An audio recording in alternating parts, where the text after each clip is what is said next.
Turbo and 2K show. Wow. What is up, 2K crew? And we're all of a sudden just very blurry. What is up with that? Well, we'll get that fixed here in a second, but welcome to this week's edition of the Turbo and 2K show. No matter how blurry we are, let me see if I can get the camera in focus here real quick.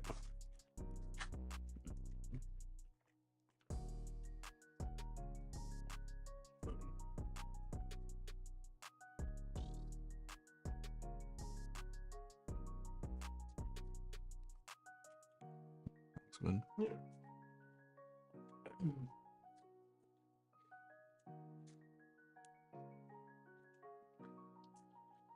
There, that looks way better. Now you can see both of our ugly mugs a little better. Well, 2Ks, how was your weekend, brother? It was good. It was good. Like I was saying, touching on it last week, we didn't have a whole lot going on and last weekend, so it was nice to kind of chill. And this weekend, did kind of the same thing. Ended up taking the kids to a K-Wings hockey game last night, and then today just sat around and watched football all day. There's not a whole lot of there's not a whole lot of much things better than a K-Wings game. It is. It's a good time. It's good, cheap fun. You don't have to pay a whole lot of money to go there, and you actually watch pretty good hockey. And last night, I have to admit, I've been to quite a few K-Wing games in my life, and I don't know if I've ever seen where the K-Wings lost 1-0, but they scored 2 goals, and both of them had to go to review, and they took both of them away. So you can understand the fans, especially if the goals were taken off in the third period. So there was plenty of fans that had drank enough, and there was quite a few beer cans that ended up on the ice when they called. And they called the first goal that they called off. There was still 10 minutes to go. Wasn't that one? I think was kind of obvious the right call. The second call very questionable. And they made it in the game. Scored with 23 seconds to go after they pulled their goalie, and scored one to tie it up, and then goes to review, and they take it off again. So I got a little bit rowdy in there. So it was kind of interesting to see. My kids, they learned some new words from people sitting around us.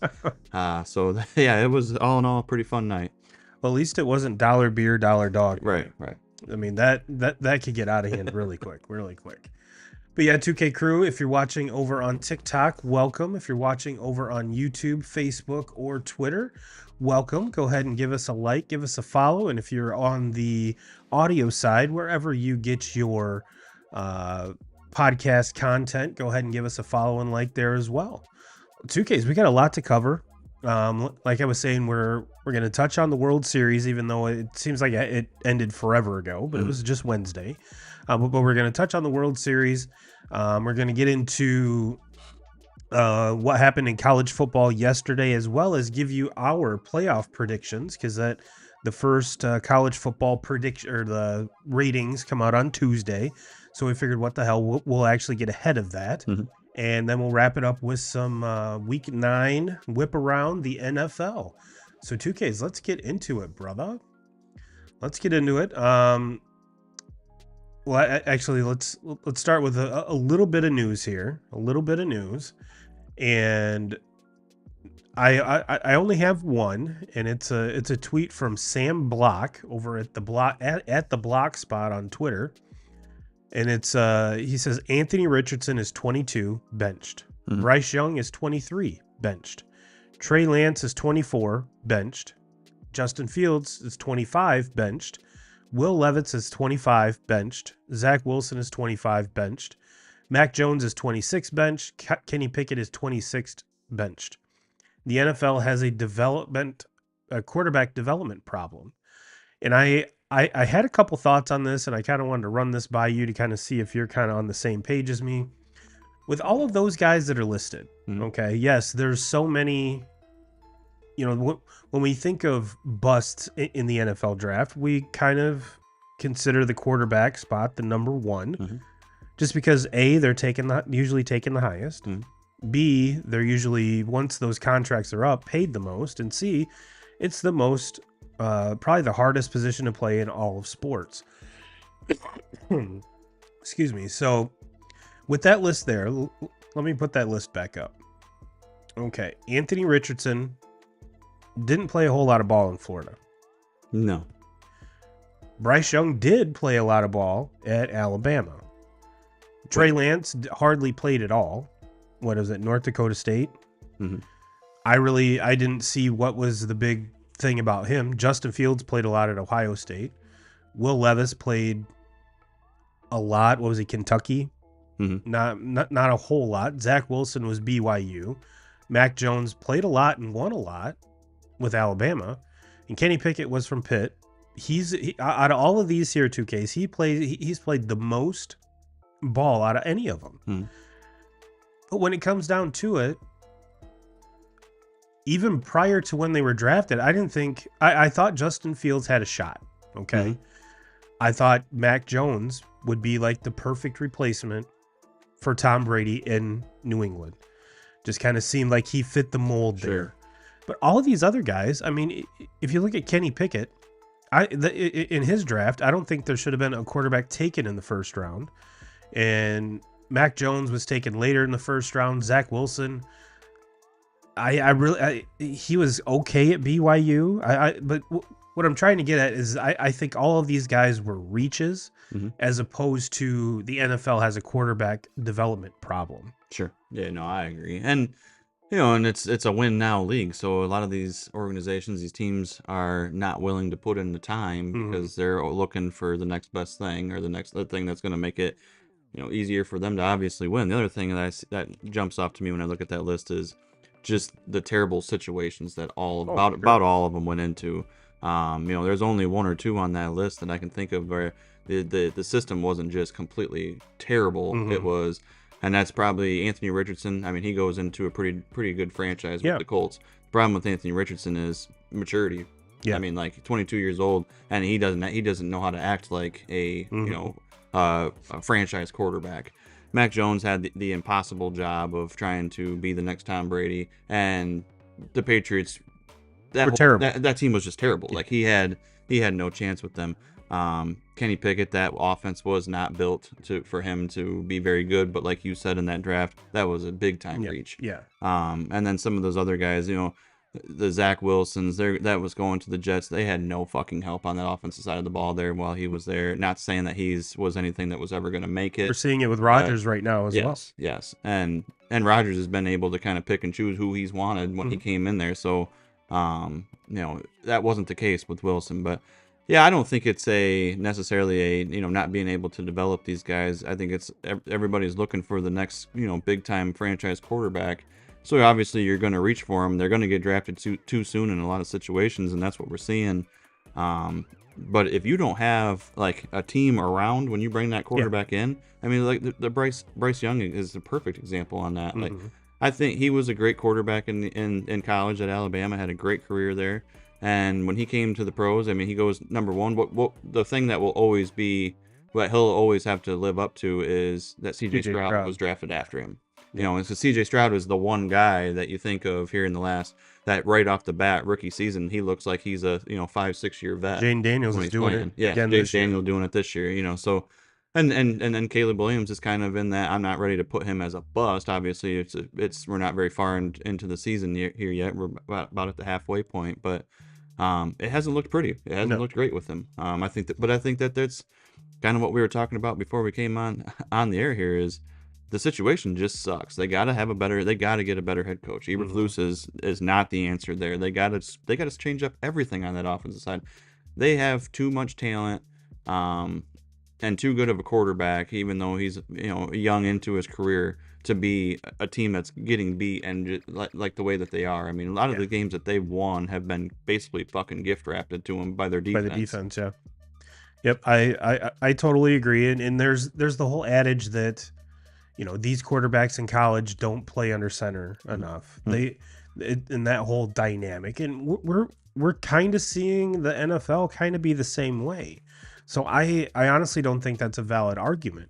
And we're seeing, a lot of the old talking heads are like, when you're short, 3rd and 1, 4th and 1, you don't go to the shotgun, you go under center. But that's not the case. We're seeing a lot of these teams, if bare minimum, go into the pistol instead of going under center. So I think it's more that, I think it's, yes, the CJ Strouds of the world could probably play in any offense. But in that situation, I mean, last year was a very good team. Yeah. Even with the injuries, was a very good team. And we saw them go into the playoffs, and now we're kind of seeing the same thing happen in Washington. And I think again, in both situations, brand new coaches for that year. So in one, and Dan Quinn was a very established coach. He had been a head coach, was a very successful defensive coordinator with the Cowboys. No offense, but it was his time to move on. He saw the situation, and with new ownership and everything, was probably the right time to go. And when you look at D'Amico Ryans in Houston, not new ownership, but a whole new vibe, a whole new everything, and his personality fit that situation correctly. Now you look at some of these other places like Carolina has been just a dumpster fire for the past 10 years.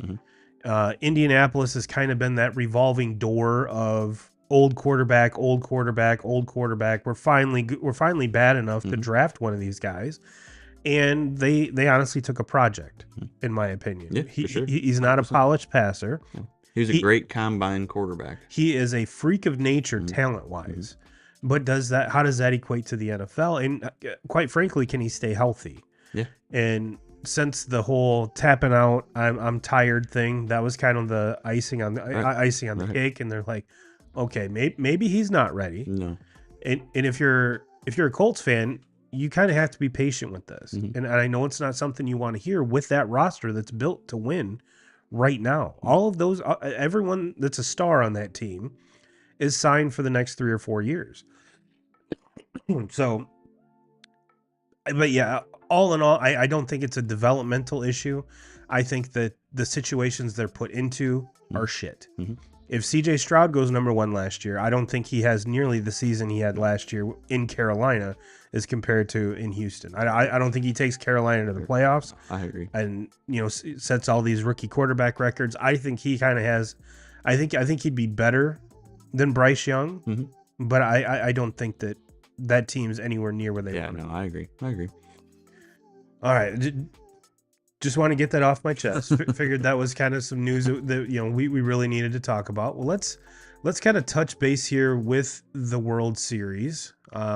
Saw Game 6 go down, and honestly, Game 6 was probably the most entertaining World Series game that I've seen in quite a while. I mean, you probably have to go back to 2016 with the Cubs and Indians at the time. To kind of get the whole back and forth. I mean, that Game 6 was almost like Game 5. Sorry, Game 5 was almost like it was 3 games built into one. The Yankees jump out to the lead right out the gate. Jack Flaherty only goes 1 2/3 innings or some shit, gives up 4 runs, and then Garrett Cole is just cruising. And I believe it was the 5th inning. He was throwing no hit ball through the 5th inning, and then the wheels fall off, and they keep falling off. All 4 wheels are gone off this truck, and they're just sitting there. But somehow the Yankees regain the lead, only to blow it again. And then we see a starter come in, get his first ever career save in a game-clinching World Series game, and the Dodgers kind of, which the way the series started. I mean, hell, you picked it to be a sweep. Yeah. And the Yankees throw a beat down in Game 4, and it's like, okay, maybe this is the momentum we're going. Maybe this is kind of the Yankees team that we've been looking for. They've got their dude going on the mound. He did his part, except for cover first base. Yeah. And there are so many people, Judge lost this series, Judge did this, Judge did that. When it comes down to it, if Garrett Cole covers first base, none of those runs score. And absolutely, I mean, I can stand behind Judge has got to be better, and Judge is going to be the first one to admit that he's got to be better. But who to me is the worst in that whole series is Aaron Boone. Yeah, Aaron Boone. You go back to Game 1, I thought he took Cole out way too soon. Instead, you have to trust your horse. Like we're in this situation, and the last series of the season, whoever wins this series wins the World Series. You have to trust your horse and be willing. And I thought it went to the bullpen way too soon in that one. And then if you think of all the blunders and everything in this series, the defensive plays, obviously Garrett Cole not covering the bag, Aaron Judge missing a fly ball in the outfield, just the base running blunders of just the base running is what nonsense. Stood out the most to me. To me, that falls on the manager.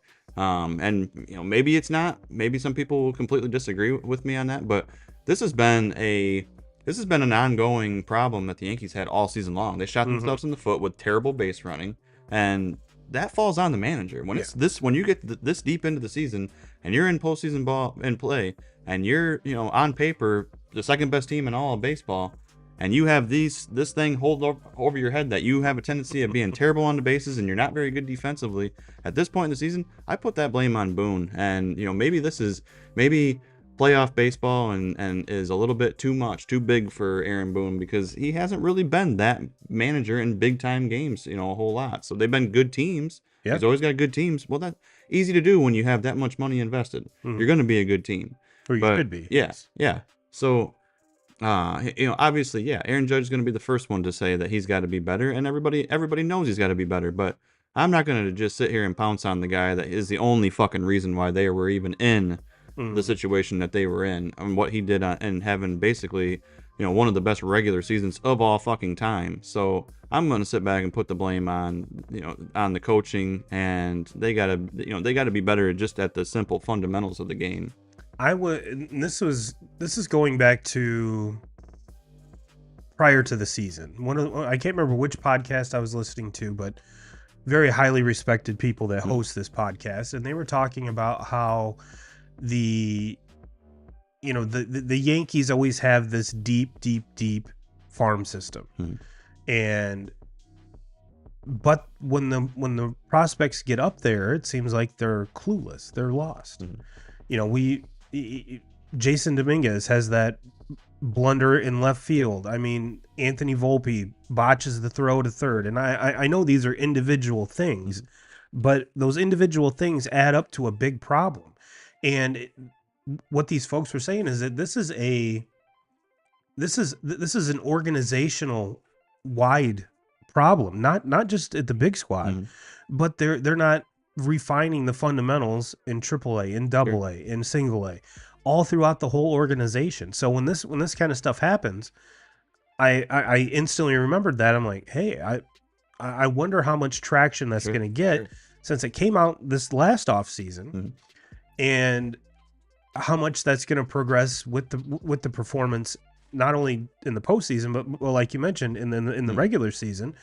The only thing is, in the regular season, the games don't mean as much. And yes, you can, outpower some of these mistakes and kind of overshadow them.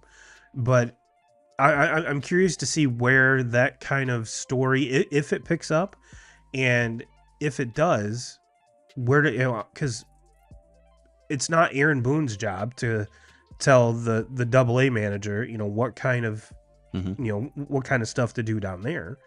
I mean, granted, you would like to think it's kind of like the organizations that do. Sure.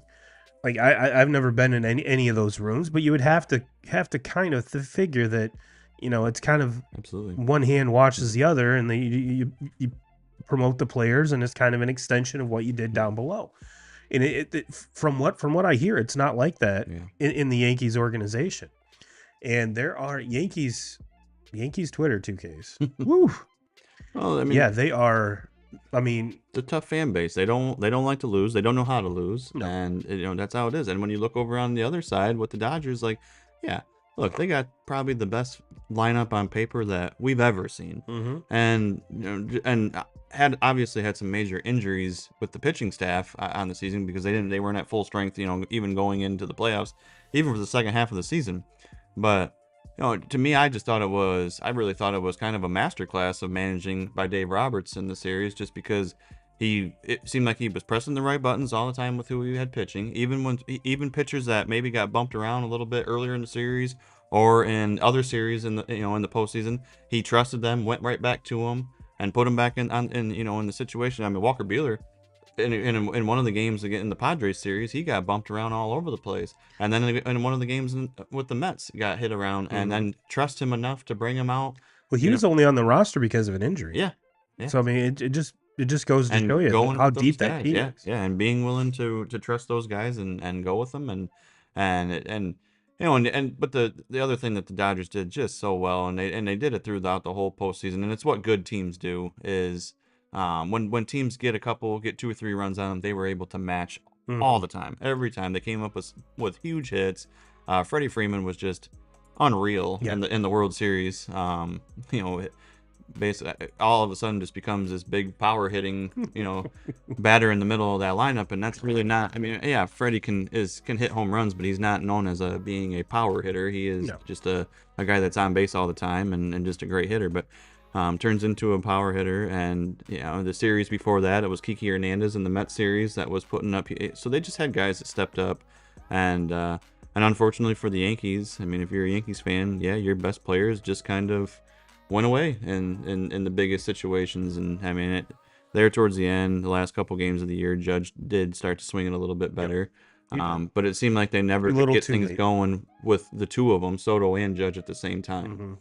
And and Stanton was really probably the best player in that lineup for the postseason. Except on the base pass. Yes. Except on the base pass. Well, he's the slowest guy. I don't understand how he can be. It looks like he was in slow motion. I watch a ton of Tigers baseball. So over the years, you just were okay with how Miggy ran the bases. He's faster. Miggy could run backwards faster than Stanton. Yeah. I don't know if I've ever seen anybody. He's about as fast as Sean Casey. Probably. It'd be a hell of a foot race between those two. Well, I did grab I did grab a tweet, but before that, actually, not only did the Yankees lose, and they kind of lost. I'm not going to say in an embarrassing fashion, but to go 5 games and get demoralized the first 2 or the first 3, like we talked about, last week. It's like, okay, they're just exchanging blows, and the Yankees are looking gassed. They're on the ropes. And the Dodgers are just taking them, and just that one last haymaker is going to come through, and so yeah, that was, and then to kind of the slap in the face is after that last game, they're interviewing Juan Soto, and he basically says, "I have no allegiance to this team. Whoever pays me the most is where I'm going to sign." And whatever. I mean, fair enough. Guys already got a World Series. Yeah. And we know the caliber, the type, and the player that he is, and he's gonna make he's gonna be right behind. It's gonna be behind Ohtani, but he's gonna be the second best paid, or the second highest paid player in the league, and deservingly so. But yeah. Well, I would love for him to go anywhere other than the Yankees or the Dodgers. I just don't want to see him with those two teams. The Back It Up Binge podcast asks, what is the Turbo and 2K's take on the 2 fans that interfered with bets? Well, it's perfect timing, because that kind of alludes. I mean, we're connected here because this tweet kind of sums it up. Sure. This tweet kind of, and you haven't seen this yet. I didn't send you any of these tweets, so this is from @Scott Bowser on Twitter, and thus began the curse of the jabroni. And what was he doing? Like, what were they doing? I was so, like, when I was watching it, I was so confused on, like, other than just being a complete fucking asshole. Now what kind of irritated me is these guys were kind of treated like stars. No. I mean, there were people high-fiving them as they were being escorted out. Yeah. And now, mind you, that's the same risk that Mookie had, missed time because of.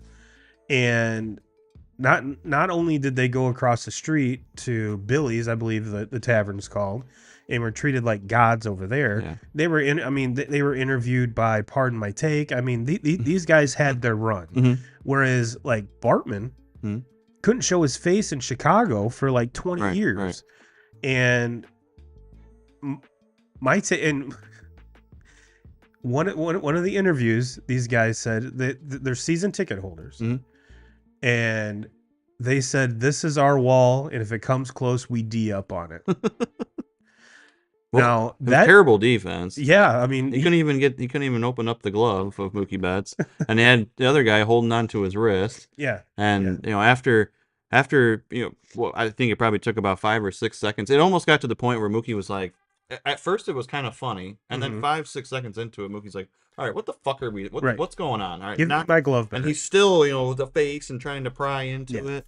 No, I was was so taken back by it. Just a couple of fucking idiots. They don't deserve any fame at all. No. But that sums up the series right there for the Yankees and just how shitty they were and how much of a fucking embarrassment they were on the biggest stage. Is the only thing that you can get out of this is two fucking jackasses over there guarding their wall. Hey, they're D'ing up their wall. Yeah, D'ing up their wall. Yeah, D up the wall, man. And thus, the curse of the jabroni. Yeah. We'll see how long the curse of the jabroni lasts. Hopefully for the rest of my fucking time. I hope it's a long time. I really do. I really hope it's a long time. He says, spot on, gents. Ban for life plus 1 game. I'm completely fine with that. And to add insult to injury on this 2Ks,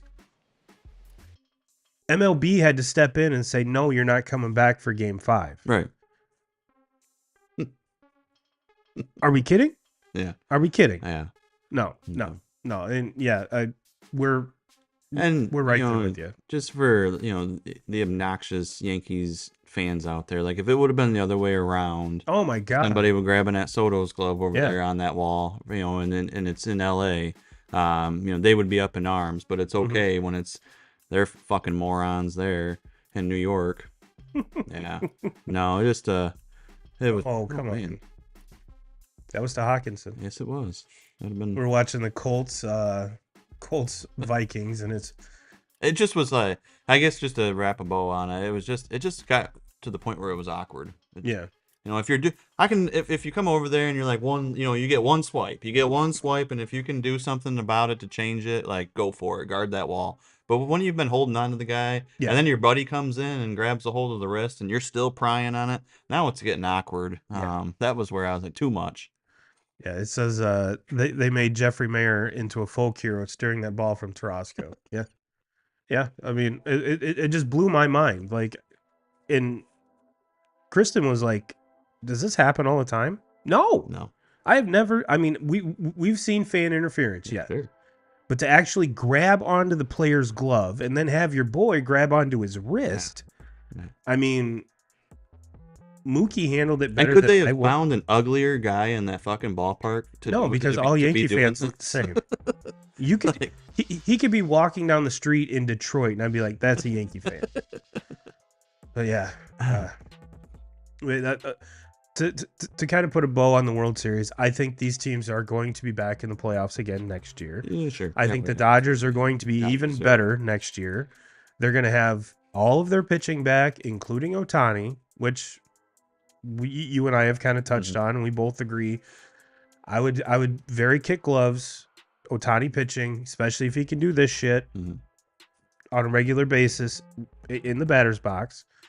And you would have to think that even if the Yankees do not keep Soto, they're going to replace him with somebody. Sure.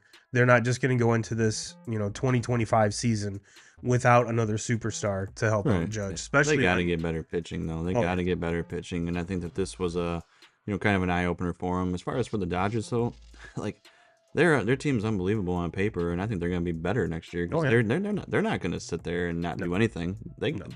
They've proven that they have a bottomless checkbook, and they are going to go after whoever. And it would not shock me if Soto ends up there. That's where we're at. I mean, it would not shock me. They're kind of leading the way to get that next Japanese pitcher who's even younger than the one they signed last year. So it's like, okay, the rich get richer. It is what it is, but we shall see. We shall see. Well, 2Ks, are you ready to talk some college football?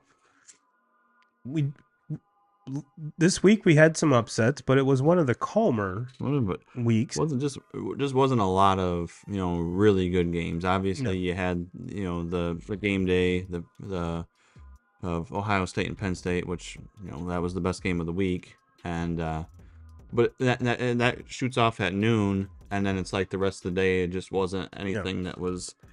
No, I mean at least with that game being at noon and Michigan playing at 3:30, at least you had another game to go to. Sure. My Irish were off for the week, so it was I watched the Michigan game. Really wanting when Michigan has a bye week this week, those are my favorite weeks so far this season.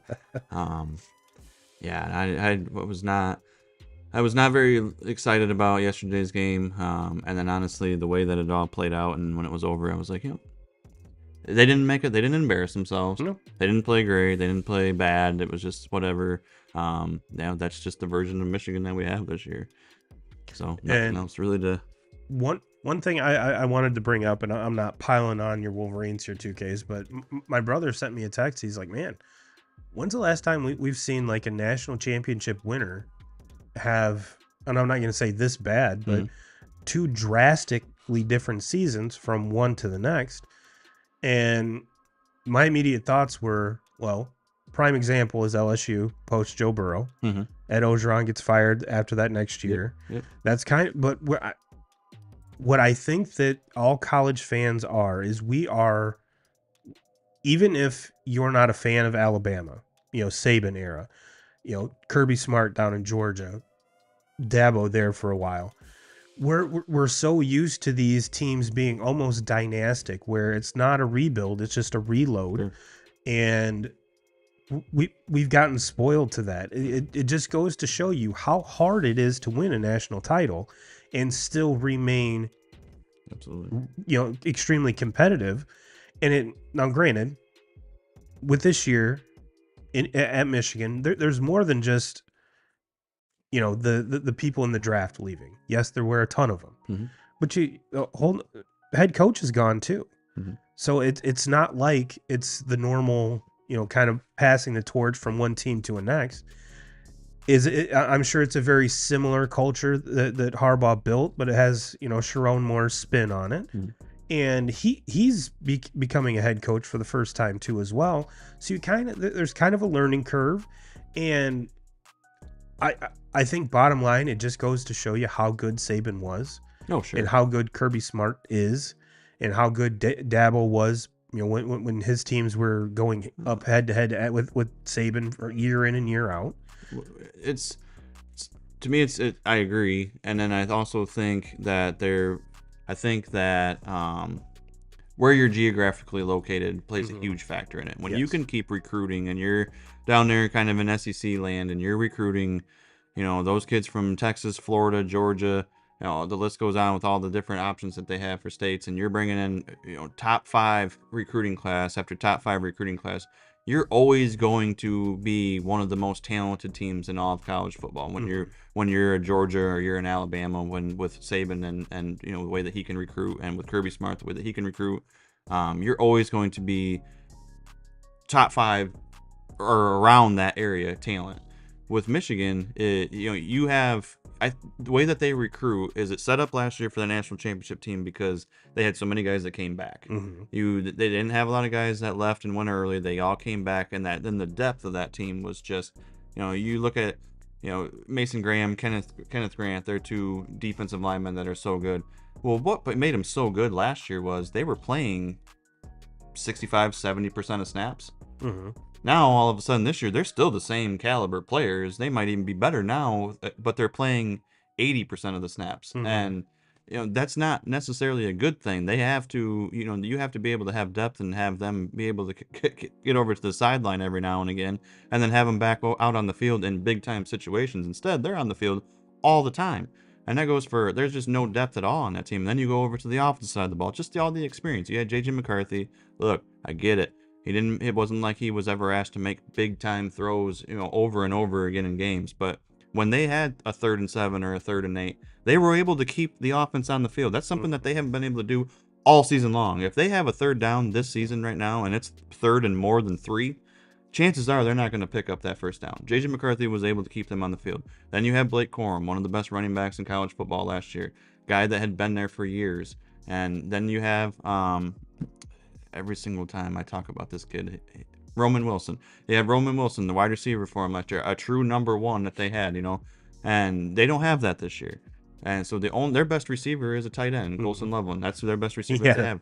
He had a hell of a game. But Colson Loveland was asked to be that number 3 guy on that offense last year, not the number 1 guy. And so they don't have the depth. And what I'm getting to is Michigan's never going to recruit, or they haven't been able to recruit, even when they had Harbaugh. It doesn't look like they're going to be able to continue to recruit with Sharon Moore. but they can't recruit with these elite programs. They can make it to where they can be something really, really special, and then it's probably going to take 4 or 5 years to get them back to that. Well, They're not going to be a team that just sticks it out and is a they're a normal team. yes, they're not They're a going to normal be a national championship contender unless, maybe Michigan comes out and just starts paying players and jumps into this NIL thing. I don't really see that happening. I mean, maybe Or get a young starting to talk quarterback about it with as the a Bryce freshman. Underwood kid, that's leaving, that's committed to go to LSU right now, and they're starting to kind of talk like, Michigan's just going to offer him this bag to see if he Dave comes Portnoy. to it. Yeah. And so, and if Michigan jumps on that, maybe they can become that. But until they, the way that college sports is going, especially your football and your basketball, Mhm. it's coming down to which one of these universities is willing to throw a bag of money at these kids, because Mhm. that's how Ohio State's doing it. That's how they got the roster that they have, and how they were able to get all of these kids to come back for another Mhm. year. Look, it's not Ohio State isn't doing it because you have a big group of kids that just wants to come back and win for the university. They Right. came back because they were offered a shit ton of fucking money. 20 mil.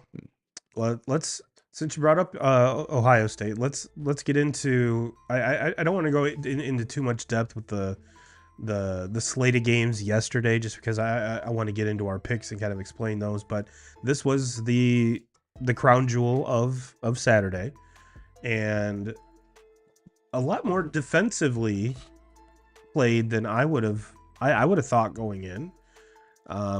So much so that the only touchdown Penn State had was a pick six, and flipped that over to Ohio State, and they were able to keep the Penn State offense out of the end zone. And I think my biggest takeaway here, 2Ks, is this was not a James Franklin loss. He didn't do anything to lose the game. This was either you could take it one or two ways, that the Ohio State secondary is fantastic, or the Penn State receivers are terrible.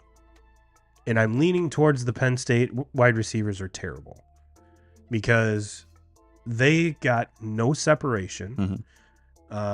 Drew Aller had time to throw the ball, had plenty of time to throw the ball, but no one was open. Mm-hmm. And they kind of got the running game going. They had a 120 yards rushing, but only 150 yards pass or receiving. So I honestly think this was a Penn State team that was overmatched defensively, and their defense kept a very good Ohio State offense kind of dormant. Mm-hmm.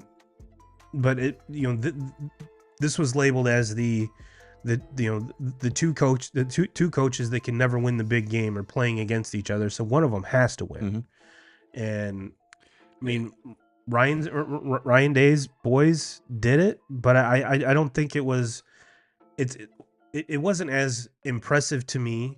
Like, I would have much preferred one of these teams put up 45 against the other one, because we've kind of seen this Ohio State offense kind of be mundane, and same with Penn State. Neither offense is as explosive as even come close to an Oregon, or I'll even throw out Indiana. Mm-hmm.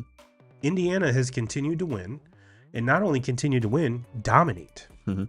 Dominate. Have they played anybody yet? Nope. There's many people on TikTok that have pointed that out. Sure. But I believe it's 2 weeks they play Ohio State. Yeah. So it's kind of their make or break game, and that's kind of my thoughts. I was very underwhelmed at this game. I was expecting a lot more fireworks, and I guess that kind of jaded me with the whole situation. Yeah. For me, you said that I'm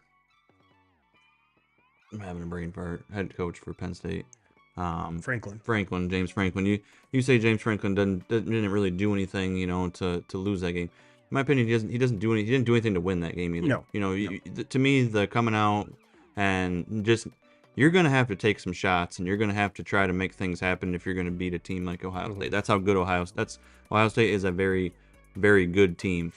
Why does Oregon beat them? Because Oregon doesn't back down to them. Oregon didn't try to change their style, didn't try to all of a sudden become a big running team and just try to control the ball. Oregon went out and just fucking played their style, didn't change their ways, and went out there and just beat them.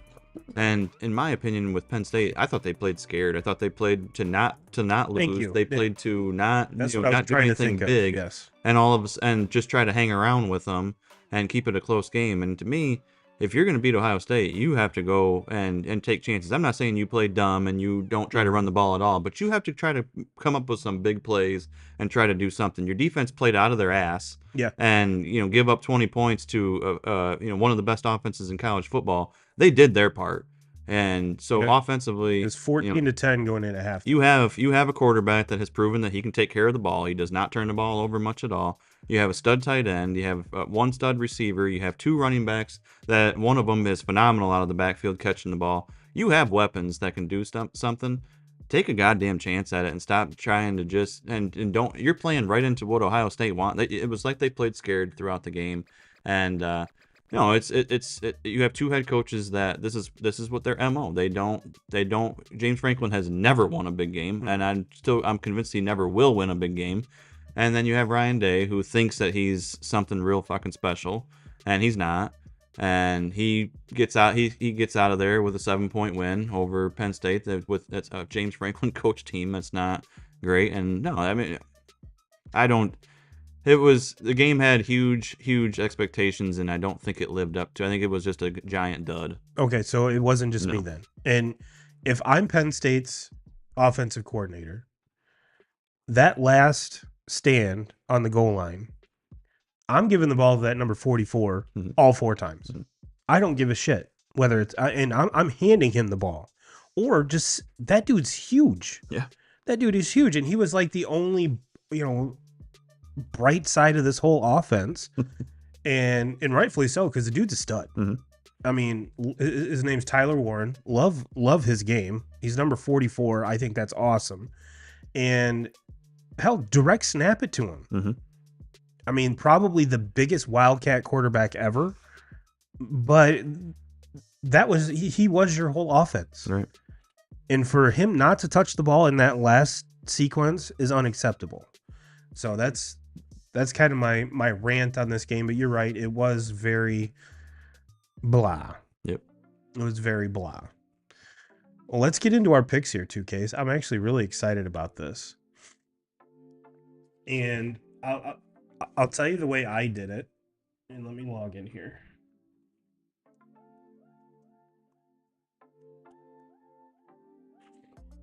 Okay, well, since I brought it up, let's see.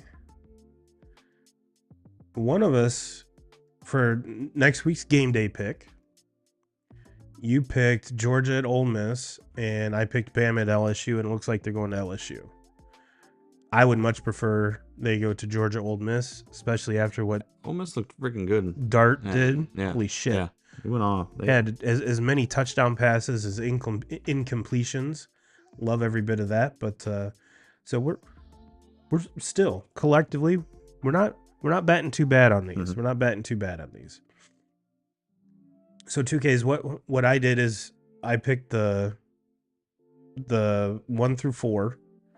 The conference title winners, and then I filled them in, and then my last, the other Power 5, I guess you'd call it. I didn't do it bracket style, just because it's the first one. It's the first one. So you want me to go first on this? Yeah. Okay. I've got Oregon number 1. And my projection is that they beat Ohio State in the Big Ten title game. I've got Georgia, number 2, winning the SEC over Bama. I've got Miami, who looked very good this week, winning the ACC. Second half, they did not look good in the first half, and that still showed that the defense is not. I'm still on it, and I agree with you. I think Miami's going to be here because they simply don't play anybody. But I still think that they are the biggest fraud. There. Yeah, but I still think they get the 3 quarters to get your shit together against Duke is a fucking joke. And there was a lot of people saying that this was, Cam's Heisman moment here. Yeah. So But no, I do think Miami does get the automatic qualifier for the ACC, and I think BYU gets it out of the Big 12 to round out the top 4. I've got Ohio State 5. I got for the SEC, I had Georgia playing Texas. Mhm. I've got Texas at 6. A sneaky one here. A sneaky one. I'm putting Indiana in. I got Indiana at 5. Okay. So we're not Indiana too beat far. Ohio State. I tell you what, the closer it gets to that game, the more I want to pick them. And for those of you that are degenerates like you and I, Indiana is the easiest money on the board, no matter what the spread is. And I can't remember who they play this week, but they're double-digit favorites. Take them, run with it. I've got Notre Dame at 8. I think they finished the season out. They went out. I've got Tennessee sneaking in at 9. Alabama at 10. This is the one after Saturday I'm not super confident in. Is Clemson at 11. Yeah, they didn't look very good. I was a lot higher on Clemson until what we just witnessed yesterday. Me too. And then I've got Boise State winning the other at large. And for those of you that are curious, I do have the AP top 25 here, and just kind of let you look at that. Give you the rundown here. Oregon 1, Georgia 2, Ohio State 3, Miami 4, Texas 5, Penn State 6, Tennessee 7, IU 8, BYU 9, Notre Dame 10. So kind of fill everything else out around there. And mine's very similar. I have Oregon 1. I agree. Georgia 2, Miami 3, BYU 4. I have Indiana at 5. Because you said they beat Ohio State, Yes. and they play Oregon in the Big Ten title game. Yes. Texas at 6. Ohio State then would basically just flip-flop with Indiana, go to 7. 8, Notre Dame. 9, Penn State. 10, Tennessee. 11, SMU. 12, Boise State. I love that SMU team. Yeah. I love that SMU team. And I was right there with you with Clemson, and I probably would have actually had Clemson higher than where I have SMU on there, but after watching Clemson's debacle yesterday, they're off. Yeah, that was nasty. That was nasty. That was definitely not the result they were hoping for. But yeah, I'll we'll revisit these, of course. We'll revisit these, and like I said, Tuesday is the big reveal of the committee's poll. But there's still a lot of football left to be played, so we shall see how these kind of turn out here. All right, 2Ks. Let's do some NFL talk here now. Let's go to Week 9 recap. We've got Colts Vikings going on right now, and what's the score here? I know I don't want to pause it. Looks like we're zeros, right? All right. Well, the game that ended right before this one started, we had overtime action. Rams against the Seahawks. This was kind of a must-win for the Rams. I mean, their whole division is pretty much tied. So, anytime you get like that, especially playing a division foe, is a big game, especially now. You know, we'll kind of allude to that, foreshadow when it comes to the Lions Packers, but anytime that happens, especially in a highly contested division, I guess you could call it highly contested, even though the records really don't kind of seem that way. The biggest takeaway here is Geno Smith balled out, and we saw Puka Nacua get ejected early. Yeah. I believe he threw a punch or something. So he was, kind of he hurt his knee earlier in the week. Didn't even know if he was going to get out and play. He gets out and plays, has one catch for 16 yards before getting the starts fighting guys and starts. Yeah. Well, maybe someone kind of told him the same thing they told Jason Kelsey. Yeah. There just wasn't a phone to throw on the ground. But great game. Goes into overtime. Stafford leads them down and throws a dime to Robinson for the second time in that game. But yeah, I thought this was a great game. And regardless of what people say about Geno Smith 2Ks, he's kind of got that whole Jameis Winston vibe to me. Right. He's going to throw 300 yards every game, a couple touchdowns, but there's going to be some interceptions. Well, it just seems, and it's kind of perfect to why, Jameis was such a good fantasy quarterback, because you don't really lose a whole lot in fantasy points off of turnovers. But they play like shit for a half and allow them to have to play from behind, and that's what Geno does all the time. Is he plays like complete shit in the first half, gets them behind by 2 scores or 3 scores, and then just has to play catch up ball the rest of the time. And he ends up throwing for 2 or 3 touchdown passes just because of the situations that.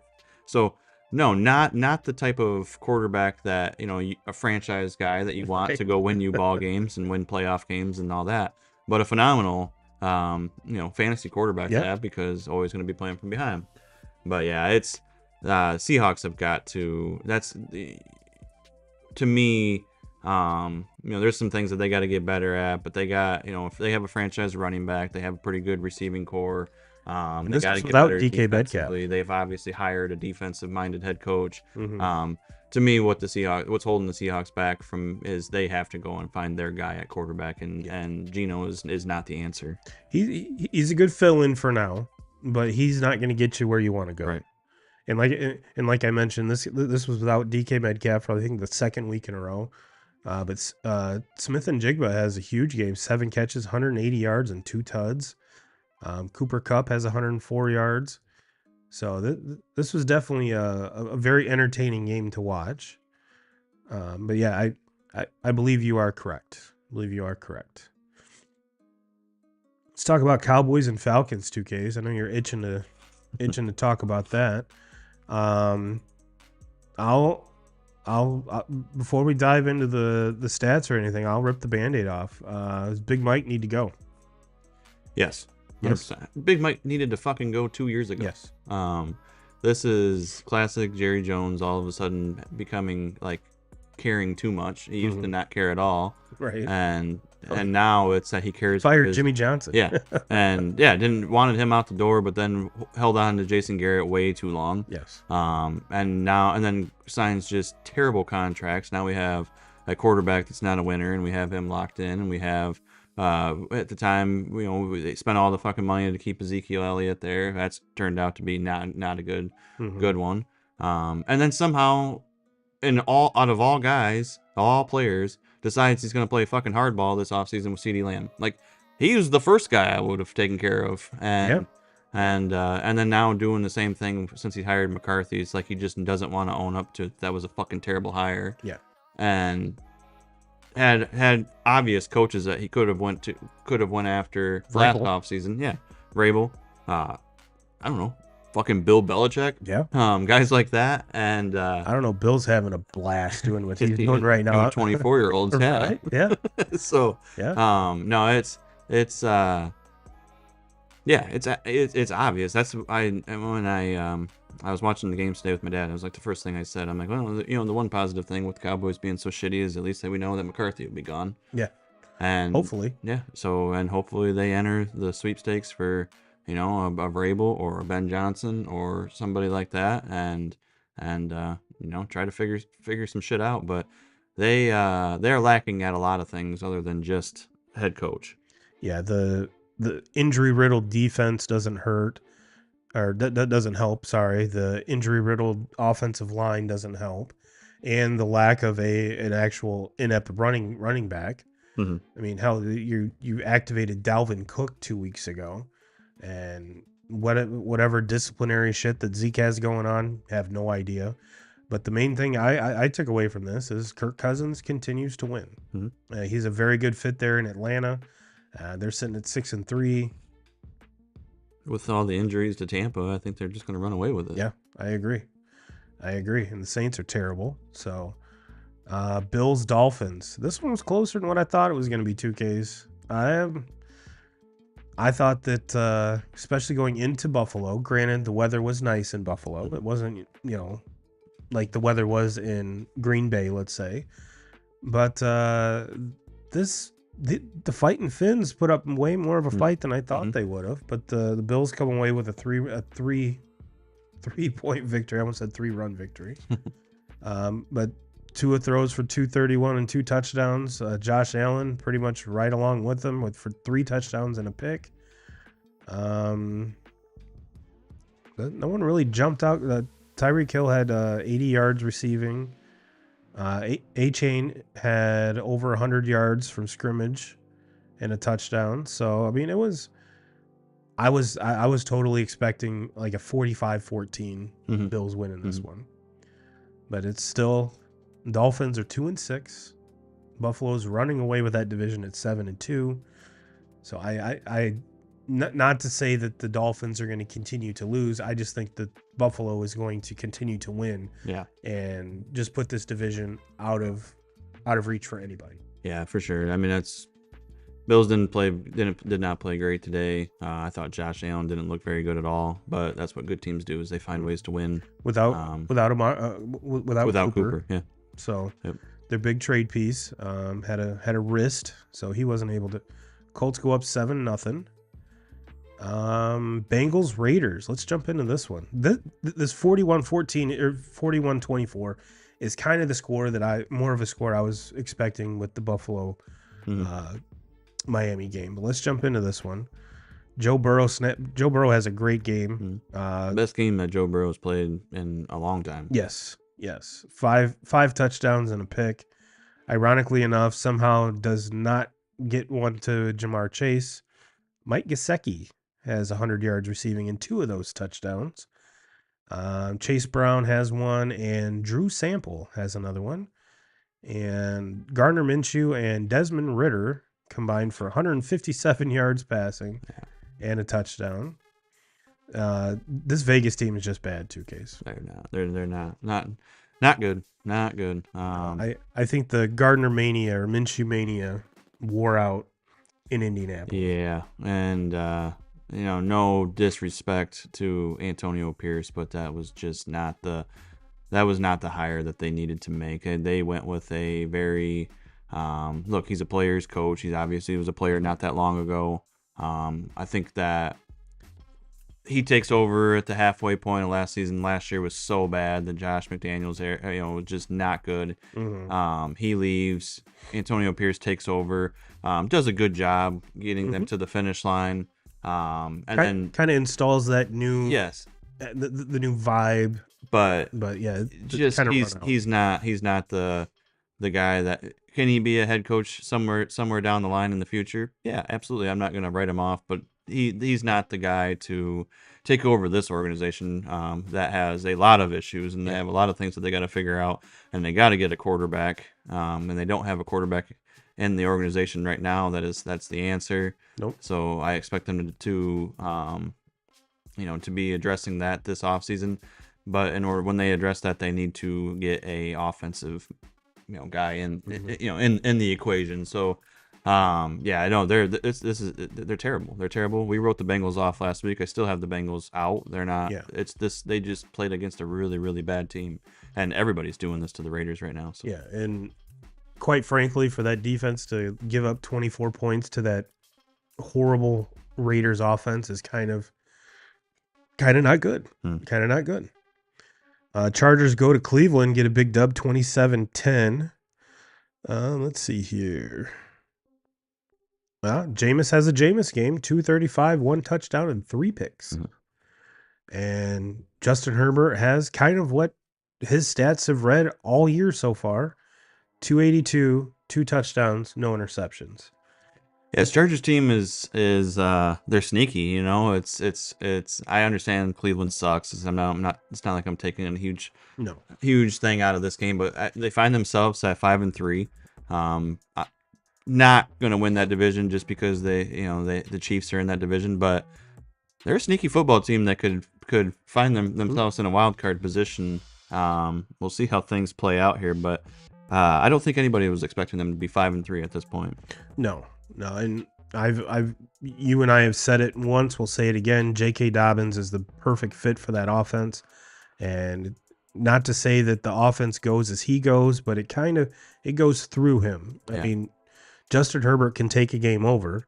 However, there really isn't a whole lot of weapons on the outside because they let them all go. But we shall see where that team goes. And yeah, it would not shock me if they made the playoffs. No, and you look at like they have the Titans next week, Mm-hmm. then they have the Bengals, and then they play a couple, 3 tough ones in a row with the Ravens, Falcons, and Chiefs. But then they end the season with the Bucks, who are we'll see how healthy they are at that time, and then Broncos, Patriots, and Raiders. Mhm. So Yeah. If you can get through like that Ravens and Falcons and Chiefs, and you can win one of those games and just steal one of those, all of a sudden there's a chance with that Yeah. team. There is a window where it's a possibility. Don't really need to dive into a whole lot to Patriots Titans. Titans That's- win 20-17. This is what I was saying when I was betting on games today, and I saw that one. I'm like, I'm just gonna skip that one because I don't Yeah. give a fuck about that game. Yeah, and Commanders go into New York and get a victory 27-22, where we saw Daniel Jones throw a touchdown pass in MetLife Stadium in the first time in like 2 years, which is kind of a shocker. Jaden Daniels has a mediocre day, 209 passing, two passing touchdowns. Eckler finds the end zone for a rushing touchdown. And let's see here. Theo Johnson and Chris Manhertz get the receiving touchdowns from Daniel Jones. I mean, Who the fuck are those guys? I have no idea. I know 2 wide receivers. That's Darius Slayton and Malik Neighbors. Yeah. Those are the only 2 guys I know. And I will say that Tyrone Tracy has been a good. He has been a pretty solid running back there for them. I think he's kind of put himself as the number 1 guy there. And at the beginning of the season, it was Devin Singletary, but I think just the way that he's played in the last month or so, he's become the guy. Yeah. But they're still 2-7 and they still stink. Yeah. So let's keep cruising. Let's see. Saints, Panthers, 2 terrible teams. I mean, this Saints team is going downhill quick. Yeah, They've lost 7 straight. They just don't have. They've been so banged up that it's like they don't have enough guys to get through games, and they finally get Olave back today, and he makes it for a quarter, and then goes right back out, Yeah. and with another. Thankfully, he's okay. I mean, he was tweeting from the hospital, so hopefully that's a good sign. But yeah, both these teams stink. Both these teams stink.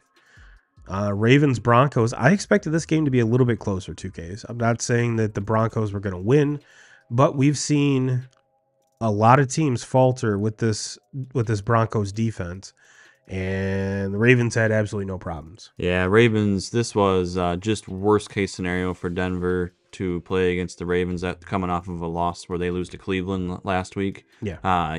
You did not want to be the team on the other end of the field with the Ravens coming off of that shitty of a loss. You knew that they were going to get their best shot, and you did.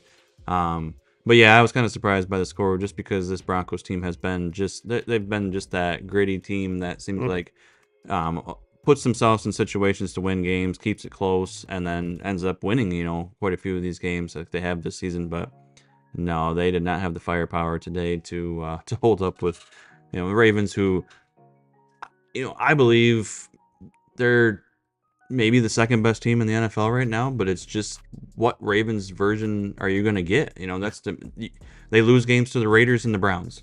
Yeah. And then they play against really good teams and just beat the shit out of them. And so you just don't know what version you're going to get of them. And then obviously Lamar plays anybody in the NFC. He dominates. Yeah. He dominates them. So you just don't know what version you're going to get of them. But I think, honestly, where we're at right now, I probably have them as like the second, maybe third best team in the NFL. I probably say third best team in the NFL just because we have one team in the AFC that doesn't have a loss yet. Right. And Derrick Henry takes 9 games to reach 1,000 yards rushing. And if you remember the first week, probably only had 40, 50 yards. Mm-hmm. And dude just been on a roll. Just been on a roll. And Pat McAfee keeps tweeting at the NFL commish, how is this legal? How is it legal that he signed here? But no, the offense with the Ravens is usually not the problem. It's been the defense. And Bo Nix has played good enough leading up to this game that I thought that defense kind of being a little bit porous and a little, not that good, that I'm not saying he was going to have 400 yards and 3 touchdowns, but I figured it'd be a little bit closer than that. Sure.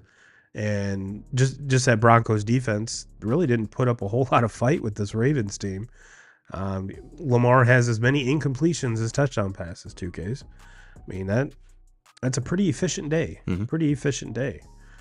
But yeah, I would have to agree they're probably the 3rd best team in the NFL. And we'll get to those other teams here in a minute. Eagles have all they can handle with the Jags 2Ks. We kind of mentioned it last week that this Jags team might have started to figure some shit out, but they fall short. Obviously, the highlight of this one is Saquon Barkley. 27 carries, 159 yards, and a touchdown. Has 3 catches, 40 yards, and a touchdown. And absolutely demoralizes one of the defenders by jumping over him, hurtling him backward. I've never seen that on a football field before, and probably it'll be a while before we see it again. No, it was, I'm one of those guys that I really hate watching guys jump over others. It's cool, but it just seems like it's an injury waiting to happen. Something, that obviously the Eagles cannot take is something happening to Saquon, especially on the same day that you see A.J. Brown go down with an apparent knee injury.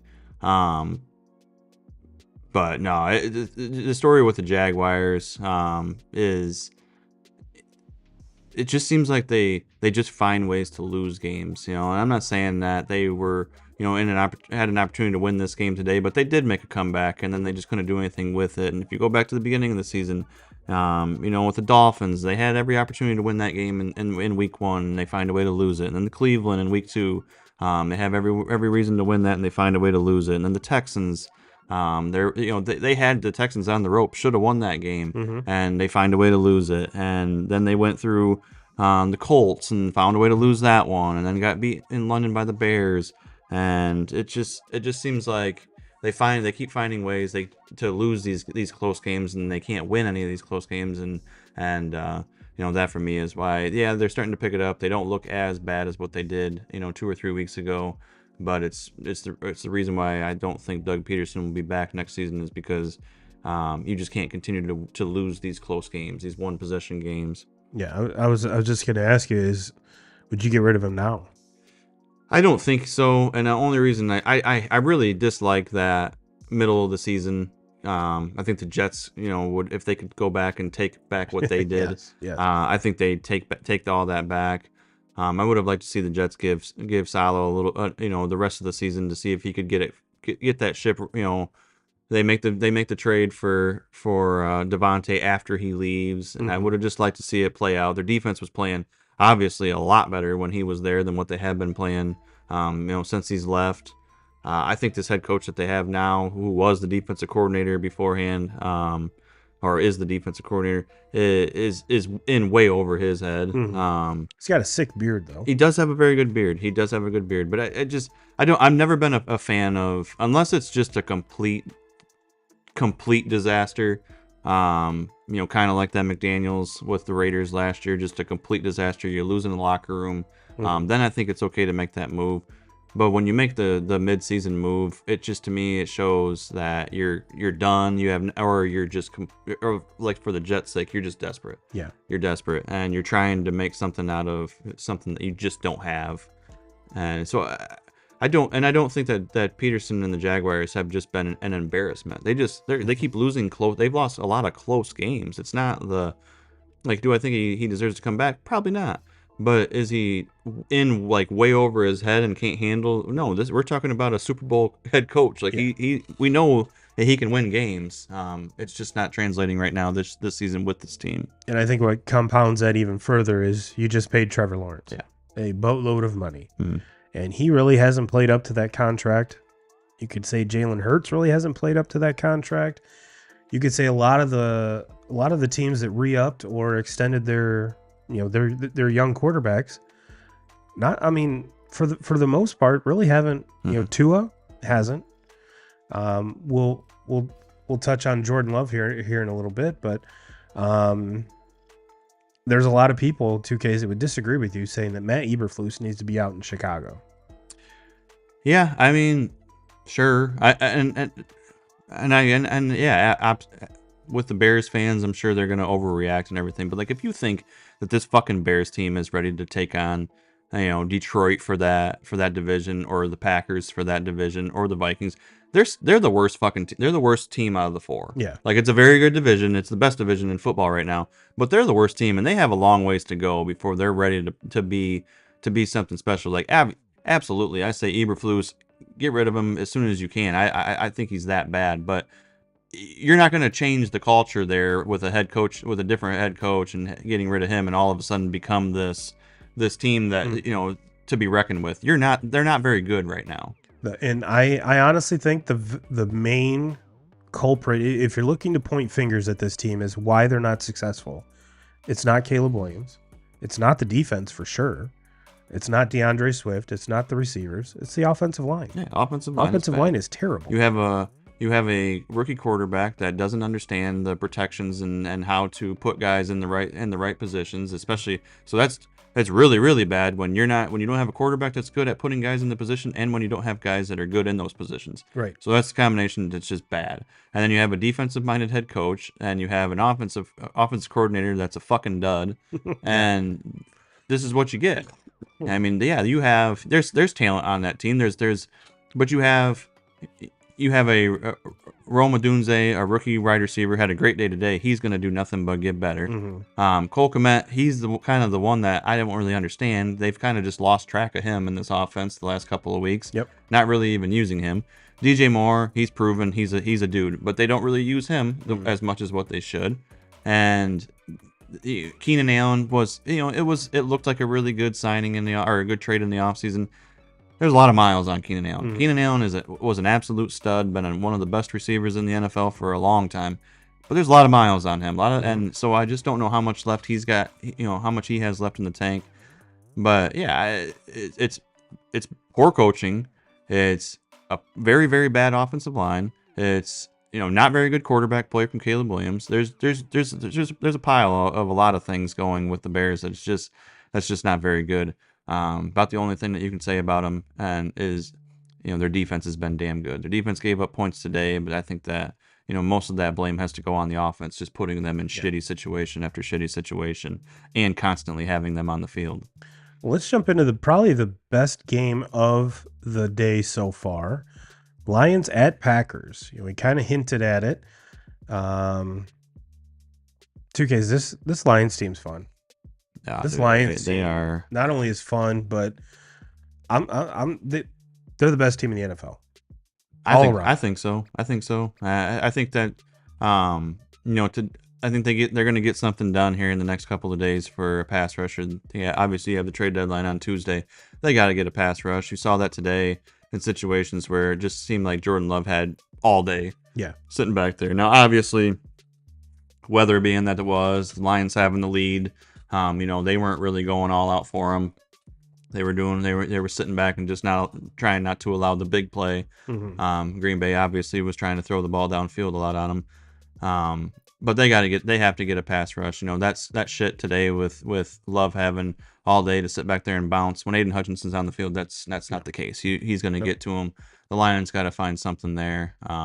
I don't think it's going to be a big move like a Garrett or a Max Crosby, anything like that, because I don't want the Lions to give up the house anyways for that. But I think one of them mid-tier pass rushers to add on to it and just give them more depth is what. But that offense is insane. Yes. Jared Goff just continues to be as efficient of a quarterback that I've ever seen this season. Basically, never throws incompletions. Everything he throws is right on the money. Receivers are open all the time. All the time, wide open. Ben Johnson just schemes guys open better than anybody in the league, and then has the best offensive line in the NFL. Because Jared Goff is a statue, people. Like, he's not moving around in the pocket. And this offensive line does they pass block really, really well, and they run block even better. And that lines up perfect for when you have David Montgomery and Jahmyr Gibbs, who Montgomery is just going to run right through you, and Jahmyr Gibbs, you get one chance to bring him down on a lot of plays, and if you whiff, he's probably taking it to the house. Was this the first game that Montgomery hasn't had a touchdown? Yeah, makes sense because I bet on him to score a touchdown today. So that, Bam. yeah. And getting to your point, Goff had 3 rushes for -2 yards. Yeah. No, he's just it's just been this offense has just been masterclass. Like I don't remember ever seeing an offense that is as efficient as this offense. They don't make mistakes. They don't turn the ball over. And in the one game this season where they did turn the ball over, they lost. So that game too was the one they asked Goff to throw the 45 ball. times. Yep. They went into Tampa the Tampa came into Detroit, and Tampa's secondary was beat up, and for some reason Detroit thought that they needed to just go completely against what they do best and try to throw all over their depleted secondary, and it didn't work. Goff turned the ball over a lot. And I think it was perfect. It was what Detroit needed. They needed to lose a game where they tried to play out of their identity. And since that time, they have just been fucking embarrassing teams. Yes. And today, the weather is what it is. To me, when you have a weather game like this, it plays into Green Bay's hand. Like, that's what Green Bay wants. They want these bad games in Lambeau, and where the weather sucks and it's shitty, and they over the years win those games. And Detroit's the quote unquote dome team, and they don't play to the weather. Well, Detroit's fucking built for this weather because of the way that they run the football, and that's what we watched today. They ran the ball when Goff needed to put the ball in the air. He goes to his go-to guys in St. Brown and Laporta. They are the best team in the NFL right now. And they ran a stat towards the end of the game. It was like Goff's 29 of 29. He's completed 29 of his last 29 passes to St. Brown. Yeah, which is insane. Yeah, he is obviously their number one guy. He's going to garner the most coverage. But when you have a Laporta, a Montgomery, a Gibbs coming out of the backfield, when you're a defensive coordinator, who do you double? Mm-hmm. Who do you try to take away? Because all of these guys can hurt you, right, and take it to the house at any time. Probably not Laporta, but you never know. Yeah, you never know. But yeah, this team, this was the perfect litmus test for this team. It was in division, a game they had to have. Mm-hmm. Well, not really had to have, but if they lose this game, it makes it a whole lot more interesting. Mm-hmm. But I guarantee in their minds, we saw St. Brown walk in with a hoodie that said Green Bay sucks. Which I honestly thought walking in, I thought it said Green Day sucks. I'm like, what does he have against Green Day? But then I zoomed in on the picture and it said, no, Green Bay. Not only was it, a highly contested in division game, but first game outdoors. They're quote unquote a dome team, like you already mentioned, and they did get outrushed by the Packers, but I have a very good feeling once these teams meet in 2 or 3 weeks in Detroit. Hopefully Jordan Love is healthy again, because you could see, that pick six was a prime example of him not being 100% and playing out in the elements, not being 100%.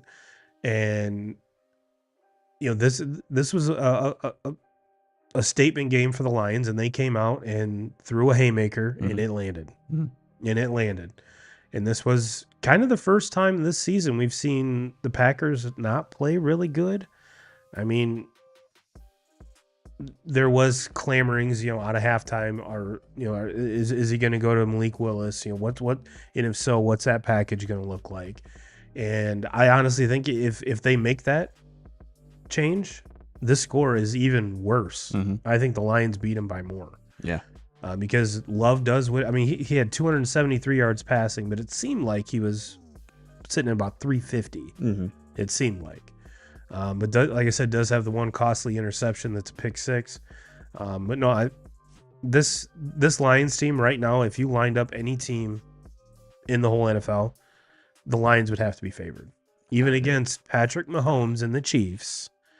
I really think so too. And I think those are the two best teams in the NFL. I think that those two teams would be, an electric Super Bowl. Yes. I think maybe the only Super Bowl I can come up with that would be better than that is Lions and Bills. That would be incredible to watch. We're actually going to see that in Detroit here in a few more weeks. But no, it just seems like everything they're doing right now is, I worry a little bit about, I always think about, teams peaking too soon. Mm-hmm. But I think with this team, they're so good that I think this is just should just be the normal for them as long as they can stay healthy. They are the team to beat, and they did it. They went into Lambeau, which is not an easy place to play. They played in weather that they're not used to playing in, and that Green Bay is used to playing in, and those are the games that they're built to win. Like that, their offense is so efficient, but it's efficient because it all starts with what they're able to do on the offensive line and what those two running backs are able to do. Mm-hmm. And then that sets up everything. That sets up all the play action and everything that Ben Johnson wants to, Ben Johnson just sits back. Once they start running the ball and the offensive line starts dominating, Ben Johnson just starts fucking playing video games back there with his play sheet, and they're trying linemen scoring touchdowns. And it's touchdowns for everybody.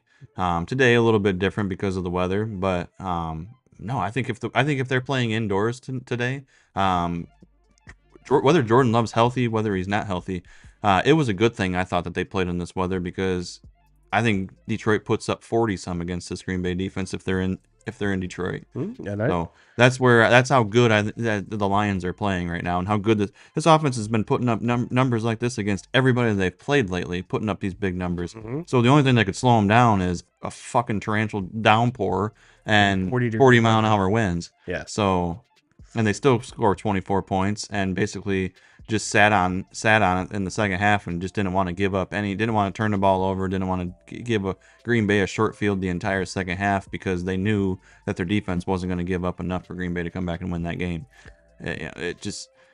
Detroit dominated this game. Yeah. And it starts with the first half. They dominated the first half and basically ended that game knowing that the weather was going to be the same way, and you weren't going to be able to come back from a 2-score deficit. We've got kind of put a bow on things. The Colts are up 7-0. Looks like they're kind of driving almost halftime. Been a fucking dud of a game here. Yep. Almost halftime. Well, 2K, is there anything else you want to touch on before we get the hell out of here? No. All right. Well, it's a great show. We're going to be continuing our college football. We're obviously going to compare our list to the list coming out Tuesday from the committee. We're going to keep rolling with the NFL content and give you some baseball hot stove if we see it. So keep us locked in there on wherever you're watching us, wherever you're listening. And as always, Jim Rome, we're coming for you.